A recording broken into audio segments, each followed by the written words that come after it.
Blonde d'Aquitaine, limousine charolaise, dans sa ferme en périphérie de Rennes, Gérard Le Huger élève 120 mâles pour leur viande.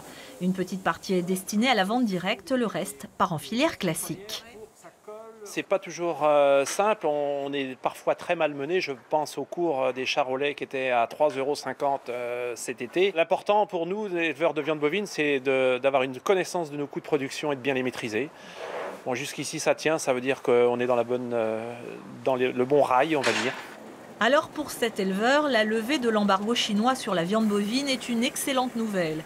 Le marché est prometteur, 300 à 400 millions de Chinois ont aujourd'hui les moyens de s'offrir une viande de qualité, comme l'a constaté l'un des fils de la famille qui a vécu 5 ans en Chine.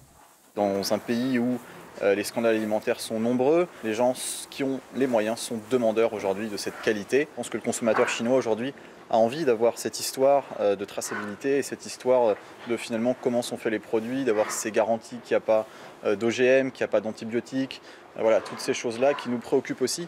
Friands de porc et de volaille, les Chinois ne consomment aujourd'hui que 4 kilos de viande de bœuf par an et par habitant. De la viande qui vient d'Amérique du Sud et de Nouvelle-Zélande, de qualité inférieure à la viande française. Je pense que l'élevage français fait la différence par rapport à la qualité et il faut que la différence devienne la préférence. Et là-dessus, je pense qu'on part avec un sérieux avantage. Mais reste à savoir quel sera le volume des exportations. Pour l'instant, c'est un commerce qui n'existe pas, qui est à inventer, donc il est extrêmement difficile de faire des prévisions. Bon espoir quand même que ça se mette assez vite en place.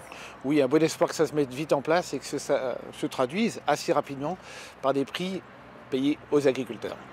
La Chine devrait définitivement lever son embargo sur la viande bovine française dans 6 mois.